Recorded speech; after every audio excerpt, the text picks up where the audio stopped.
இது வரைக்கும் இந்து அறநிலைத்துறையில் உள்ள விஷயத்துல முக்கியமான விஷயமே வந்து அங்க நிறைய ஊழல் நடந்திருக்கு. நகை உருக்குனது எவ்வளோங்கிறது இன்னைக்கு வரைக்கும் அது 3000 கிலோகிராம் நகையெல்லாம் வந்து உருக்கி வச்சுட்டாரு சேகர் பாபுங்கிறது இருக்கு. அது ஒரிஜினலாக எவ்வளோங்கிறதே தெரியாது. மாதிரி தமிழகம் முழுக்க எவ்வளவு இந்து அறநிலைத்துறைக்கு கோயில்களுக்கு சொந்தமான நிலங்கள் எல்லாம் புறம்போக்கு, நத்தம் புறம்போக்கு, அந்த புறம்போக்கு. திருப்பரங்குன்றம் தீபத்தில் வந்து நாங்கள் கோர்ட்டு உத்தரவுப்படி தீபம் ஏற்றணும், அதான் நாங்கள் கோர்ட்டு உத்தரவு தான் நாங்கள் மதிக்கிறோம்னு சொல்லிட்டு விஜய் வெளிப்படையாக ரொம்ப பாராட்டுவாங்க. RSSலேருந்தே பாராட்டுவாங்க. திராவிடியா மாடல் 2.0 அவ்வளோதான். அப்படி தான் இருந்துட்டு இருக்கு பல இடங்களில். இது ஒரு சின்ன மாற்றம் தெரியுது இந்து அறநிலைத்துறை விஷயத்துல.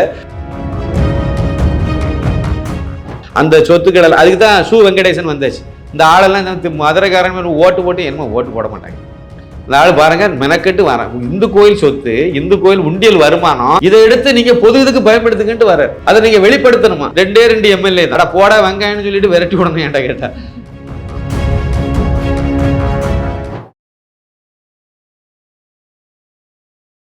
இளைய பாரத நேயர்களுக்கு வணக்கம். இன்னைக்கு நம்ம சிறப்பு விருந்தினர் இந்துடா திரைப்படத்தின் இயக்குனர் மற்றும் அரசியல் விமர்சகரான சின்னப்ப கணேசன் சார் அவர்கள் தான். சார் வணக்கம் சார்.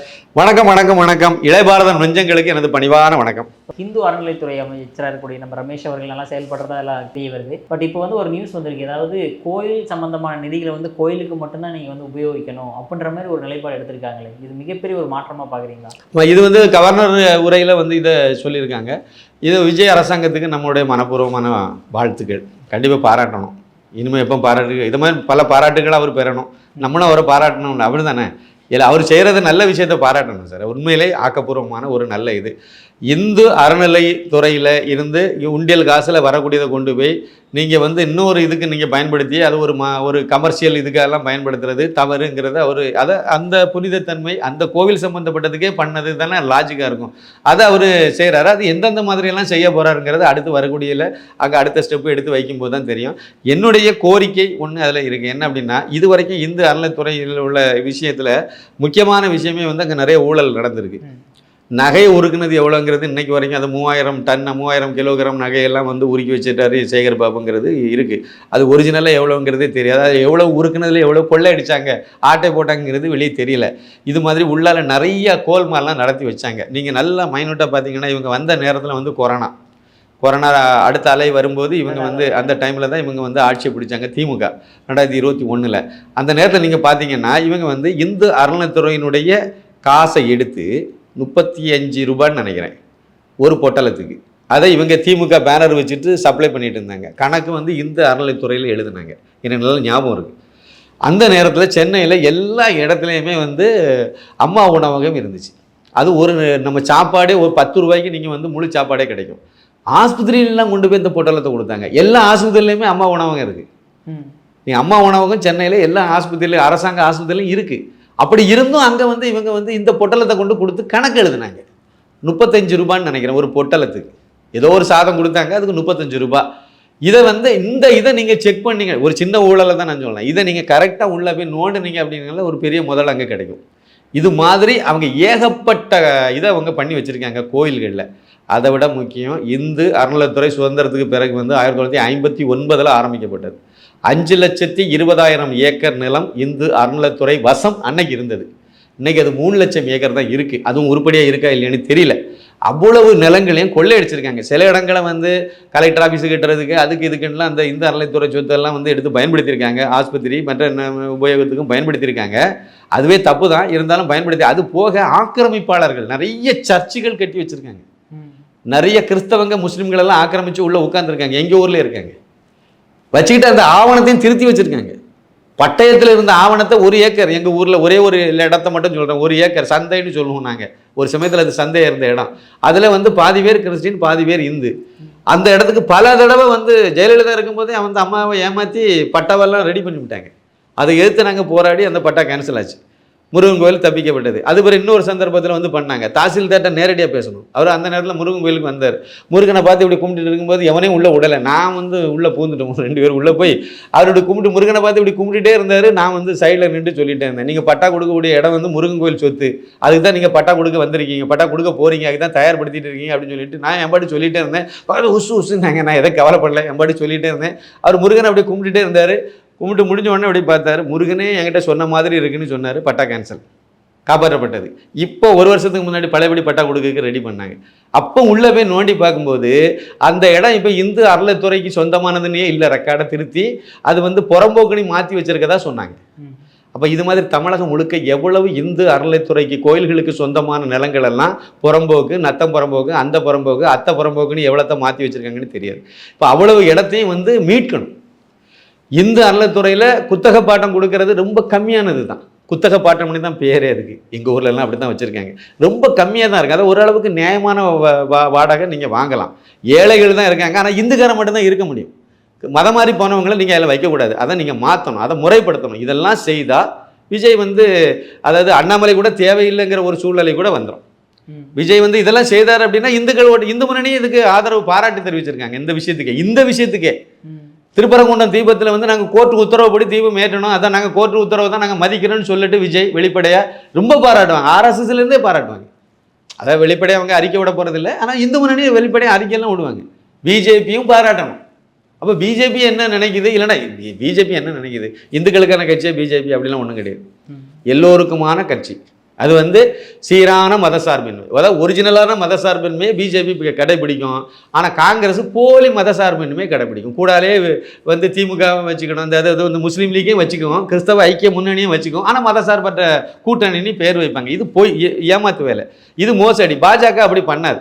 எல்லாருக்கும் எல்லாமும் கிடைக்கணுங்கிற நிலைப்பாட்டில் தான் இருப்பாங்க. இவங்க சிறுபான்மைன்னு இதை பாடிட்டு திரிவாங்க. அதனால் அந்த இது அடிப்படையில் சொல்கிறேன். இதைத்தான் அண்ணாமலையும் செய்ய போகிறாரு. அதனால் அவங்களுக்கெல்லாம் வேலை இல்லாமல் கூட விஜய் ஆக்க முடியும். பிஜேபி வந்து இங்கே ஜெயலலிதா இருக்கும்போது வந்து பிஜேபி தமிழ்நாட்டில் பெருசாக தலையெடுக்கலை. ஏன்? அந்த அம்மா வந்து இந்துக்களை கொஞ்சம் மதித்தாங்க. இந்து பண்டிகைகளுக்கெல்லாம் வாழ்த்து சொன்னாங்க. இந்து வழிபாட்டு முறையில் சிதைக்கலை. ஆனால் கருணாநிதி அந்த வேலையை கருங்காலத்தனம் நல்லா பண்ணிட்டு நடந்தார். அந்த கோபத்தில் பரவாயில்ல, அவருக்கு இந்த அம்மா பரவாயில்லன்னு சொல்லிட்டு அவங்கள ஆதரிச்சாங்க. அதனால தான் பிஜேபி வளராமல் இருந்ததுக்கு அதுவும் ஒரு காரணம். இன்னொன்று பெரிய தலைவர்களும் சரியாக நமக்கு அண்ணாமலை மாதிரி ஒருத்தர் உருவாகாமல் போனது ஒரு பாயிண்ட். இது ஒரு நல்ல விஷயம் தான். அதனால் ஜோசப் விஜய் அவர்கள் வந்து இந்த இடங்களில் இந்துக்களுடைய பிறகு தீபாவளிக்கு வாழ்த்து சொன்னார்னா நல்லாயிருக்கும். என்ன சொல்வாரா இல்லைங்கிறது போக போக தான் தெரியும். கொஞ்சம் யோசித்து இதெல்லாம் செய்தார். எல்லோருக்குமான அரசு தான். ஒரு முதலமைச்சருங்கிறவர் எல்லோருக்குமா தான் இருக்கணும். இந்த மாதிரி வந்து சிறுபான்மையினு சொல்லிட்டு அவரே சிறுபான்மைனா அவரும் கிறிஸ்தவர், சிறுபான்மை தான். அவரை மேற்கொண்டு நான் வந்து சிறுபான்மையினருக்கு தான் எங்களுக்கான அரசு தான் சொல்லிட்டே தெரிஞ்சார்னா இவரும் 2.0 தான். திராவிடியா மாடல் 2.0 அவ்வளோதான். அப்படி தான் இருந்துட்டு இருக்கு பல இடங்களில். இது ஒரு சின்ன மாற்றம் தெரியுது. இந்து அறநிலைத்துறை விஷயத்தில் அந்த மண்டபம் அதை கட்ட போகிறேன், அதை வணிக வளாகம் கட்ட போகிறேன்லாம் சொன்ன அந்த இதெல்லாம் வந்து அது ஒரு கோர்ட்டு உத்தரவு அடிப்படையான விஷயந்தான். அது இருந்தாலும் அந்த கோர்ட்டு உத்தரவை மதித்து இவங்க வந்து நாங்கள் அதெல்லாம் வாபஸ் அந்த இதெல்லாம் கேன்சல் பண்ணிவிட்டு அந்த சொத்துக்கள் அதுக்கு தான் சு வெங்கடேசன் வந்தாச்சு. இந்த ஆளெல்லாம் இந்த மதுரைக்காரன் ஓட்டு போட்டு என்னமோ ஓட்டு போட மாட்டாங்க. என்னமோ கண்டிப்பாக சு வெங்கடேசன்லாம் அந்த என்னமோ அந்த இதெல்லாம் அவ்வளோதான் முடிஞ்சு போச்சு. என்னமோ எல்லாம் அந்த ஆள் பாருங்கள் மெனக்கெட்டு வரேன். இந்து கோயில் சொத்து, இந்து கோயில் உண்டியல் வருமானம், இதை எடுத்து நீங்கள் பொது இதுக்கு பயன்படுத்துக்கிட்டு வர அதை நீங்கள் வெளிப்படுத்தணுமா? 2 எம்எல்ஏ தான். அட போட வெங்காயம்னு சொல்லிட்டு விரட்டி விடணும். ஏன்டா கேட்டால் வச்சுட்டு இவங்க கட்சியில் உள்ள ஆட்களே வந்து அங்கே போகிறாங்க. இவங்க கேட்டால் இவங்க கம்யூனிஸ்ட் தானே வரும். இந்திய இந்த கம்யூனிஸ்ட் கட்சியில் இருந்தவரே வந்து தாவா கேட்க போகிற அந்த அளவில் சித்தாந்தத்தில் அந்த லட்சணங்கள் இருக்கு. மகேந்திரன் ஒரு மூத்த தலைவர். இதுவே இந்த லட்சணத்தில் இவங்க கட்சி வளர்ந்துட்டு கிடக்கு. இது வந்து அதை இந்து விரோதத்தையே விஷத்தையே கைக்கிட்டு இருந்தீங்கன்னா எப்படி ஏற்றுக்குவாங்க? மக்களுக்கு விழிப்புணர்வு இல்லாத வரைக்கும் இருந்தாங்க. யானைக்கு வந்து காலில் வச்சிருக்கிறது ஒரு சின்ன சங்கிலி தான். ஒரு மிதிச்சுன்னா சங்கிலி தெரிச்சு ஓடிடும். ஆனால் அதுக்கு வந்து சின்ன குட்டி யானையிலேருந்து கட்டினோன்னா அதுக்கு வந்து அது ஏதோ ஒன்று அப்படின்னு சொல்லிட்டு சும்மா ஒரு சடம்புன்னு சொல்லுவோம்ல, ஒரு சின்ன சடம்பு அதை வச்சு கட்டுங்க, அப்பவும் நீக்கும் அது.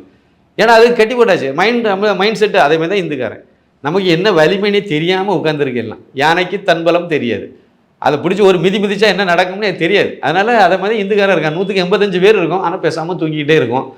வெறும் 6 பேர் இருக்கும். குண்டு வச்சுட்டு கிடக்கான். குண்டு வச்சு கொண்டவன் வந்து விடுதலை பண்ணுன்னு சொல்கிறான். அதுக்கும் நம்ம கண்டுக்கலை. செத்தவன் குடும்பமெல்லாம் நாசமாகிட்டு நடக்க கோயம்புத்தூரில். அதை பற்றி நம்ம வந்து யோசிக்கவே இல்லை.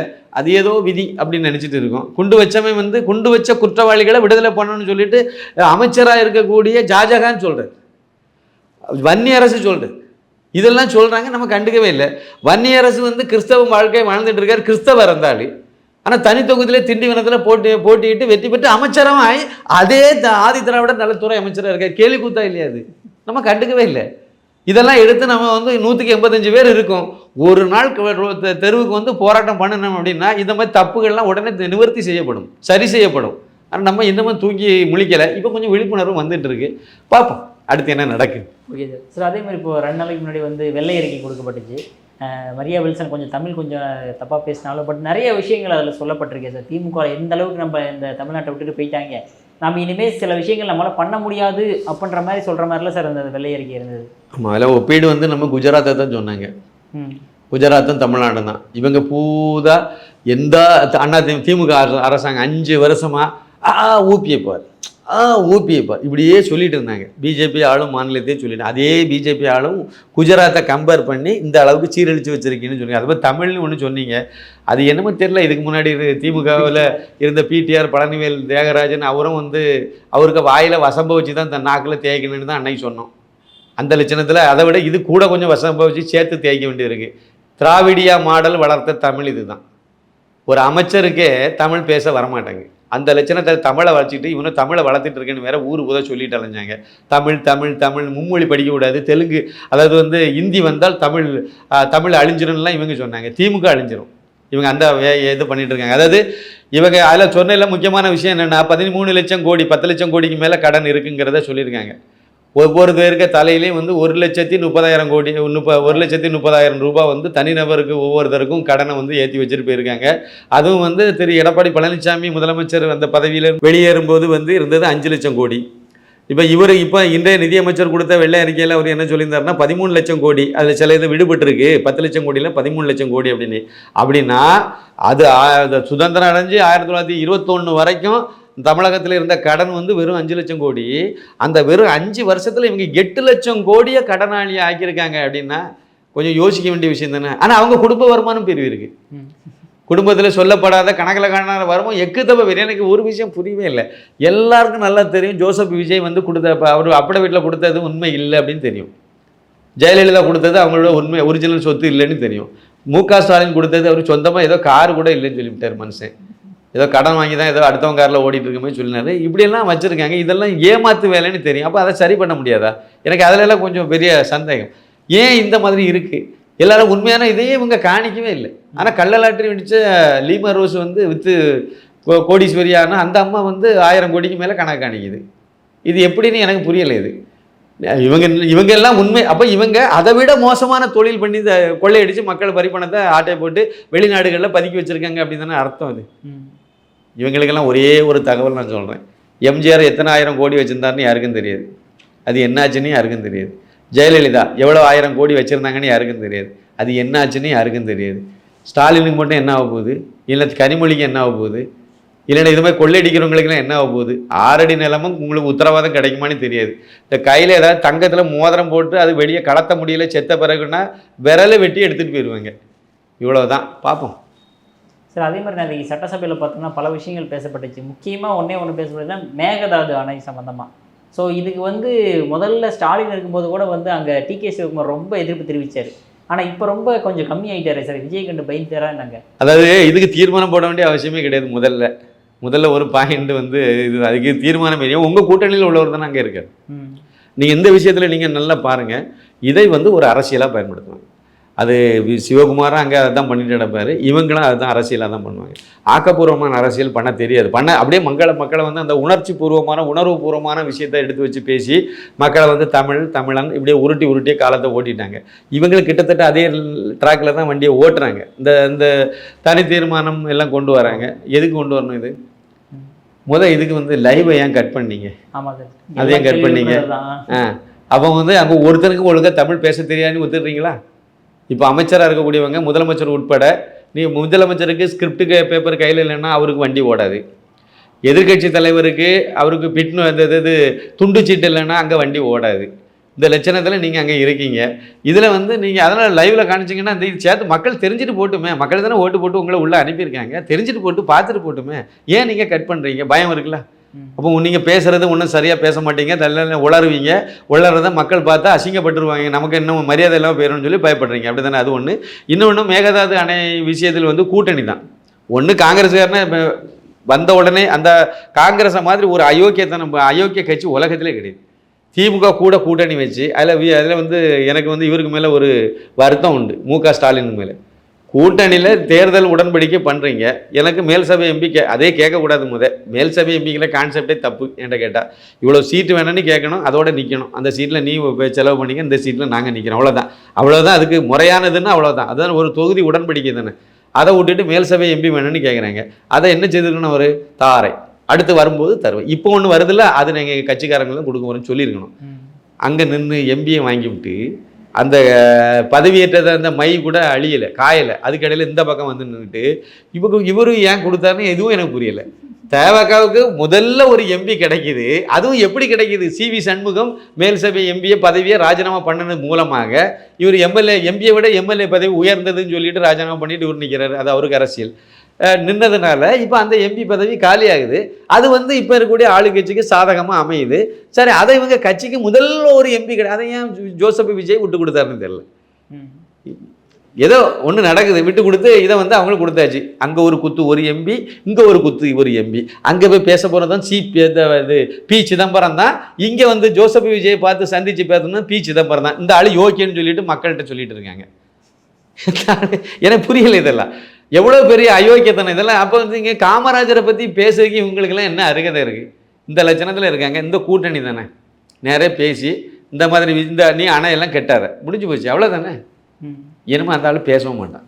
சிவகுமார் வந்து விஜய்க்கு பயந்தோ இடம் வேறு, அவர் முதலமைச்சர் ஆகணும், அதுக்காக ஒரு அரசியல் பண்ணணும், அதுக்காக ஒரு உணர்வுபூர்வமாக தூண்டணும், உணர்ச்சியை தூண்டியாச்சு, முதலமைச்சர் ஆயாச்சு, கதம். என்னமோ வந்து மேகதாதுவில் அணையும் கட்ட போகிறது இல்லை. ஏன்னா 5 வருஷத்துக்கு பிறகு குறைஞ்ச நாள் தான் அவருக்கு வந்து 5 வருஷம்லாம் கிடையாது, இன்னும் 2 வருஷமாக இதை தான் இருக்குன்னு நினைக்கிறேன். அந்த 2 ஆண்டுகளுக்கு நம்ம வாயே திறக்க மாட்டார். அவருக்கு அங்கே 1008 பிரச்சனை இருக்குது, அதை பார்த்துட்டு போயிட்டே இருப்பார். அணையும் கட்ட மாட்டாங்க, ஒரு அங்கே ஒன்றும் நடக்காது. இவங்களும் வந்து பேசாமல் இருப்பாங்க, அவ்வளோதான். அது அரசியல் அப்படி தான் ஆரம்பித்தது. ஆனாலும் இதில் ஒரு சின்ன நினைவூட்டல். அங்கே வந்து பாஜக அரசாங்கம், இங்கே வந்து அதிமுக அரசாங்கம். இங்கே 4 வருஷம் எடப்பாடி பழனிசாமி ஜெயலலிதா காலத்துக்கு பிறகு 4 வருஷம் இவங்க முதலமைச்சராக இருந்தாங்க. அங்கே வந்து பாஜக 5 வருஷம் முதலமைச்சர் அந்த ஆட்சியில் இருந்துச்சு. இதுக்கு முந்தின ஆட்சி. ஒரு நாளாவது ஒரு பிரச்சனை வந்திருக்குமா? காவேரியில் தண்ணி திறந்து விடலை எங்களுக்கு, இல்லைனா நீங்கள் தண்ணி தாங்க நீங்கள் விவசாயிகள் போராட்டம், இல்லைனா அதை பண்ணாங்க இதை பண்ணாங்க, எதுவுமே இருந்திருக்காது. அவங்க முறையாக அந்த எவ்வளோ டிஎம்சி தண்ணியை திறந்து விடணுமோ கரெக்டாக திறந்து விட்டுட்டே இருந்தாங்க. இவங்க கேட்க வேண்டிய அவசியமே இல்லாமல் போச்சு. இவங்க எங்களுக்கு தண்ணியை திறந்து விடுங்கன்னு கூட கேட்கல. காவிரி மேலாண்மை வாரியத்தில் கூட போய் கம்ப்ளைண்ட்டே பண்ணல, இது தண்ணி திறந்து விடலைன்னு கேட்க கூட இவங்களுக்கு இடம் கொடுக்கல. அவங்க பாட்டு தண்ணியை விட்டுட்டே இருந்தாங்க, அழகாக வந்துட்டு இருந்து. இப்போ மட்டும் ஏன் விட மாட்டாங்கிறாங்க? தண்ணியும் வர மாட்டாங்க. மேகதாது எடுத்து ஊன்னா மேகதாதுல அணை கட்டி விடுவோம். உடனே இவள் இங்கேருந்து அதை நேர சோனியாக்கில் எழுதின லெட்டர் உங்கள் கட்சிக்காரன் இருக்கா, இல்லைன்னா நாங்கள் இந்த கூட்டணியிலேருந்து வெளியே தள்ளிடணும்னு சொல்ல வேண்டியது தானே. அப்போ அவங்க தேவை 5 பேரோட தேவை எங்களுக்கு தேவைப்படுது, அதனால நாங்கள் உங்களுக்கு கடிதம் எழுத மாட்டோம், நாங்கள் நேர பிரதமருக்கு எழுதிடுவோம். எதுக்கு எழுதுறீங்க? நீங்கள் கூட்டணியில் தானே இருக்கீங்க. இதே தான் வந்து ஸ்டாலினும் பண்ணிட்டு இருந்தார். அவங்க இருக்கிறது வரைக்கும் இந்த பிரச்சனை, இந்த மேகதாது காவிரி இஷ்யூக்கு எல்லாத்துக்குமே வந்து இவங்க காங்கிரஸ் கூட்டணியில் இருந்துட்டு காங்கிரஸில் கேட்க மாட்டாங்க, ஏன் சும்மா இருக்க சொல்லுங்க அவனன்னு சொல்ல மாட்டாங்க. மோடிக்கு சொல்லிடுவாங்க, மோடிக்கு கடிதாசி எழுதிடுவாங்க. அதான் மோடி பிரதமர் இல்லை, நாங்கள் பிரதமருக்கு சொல்லிட்டோம் அப்படி சொல்லிடலாம். ஏமாத்து வேலை, வேறு ஒன்றும் கிடையாது. இதெல்லாம் மக்களை மடையனாகக்கூடிய வேலைகள். ஓகே சார், அற்புதம் விளக்கம் கொடுத்தீங்க சார். உங்கள் பொன்னான நேரத்திலே மிக்க நன்றி சார். மிக்க நன்றி, நன்றி, வணக்கம்.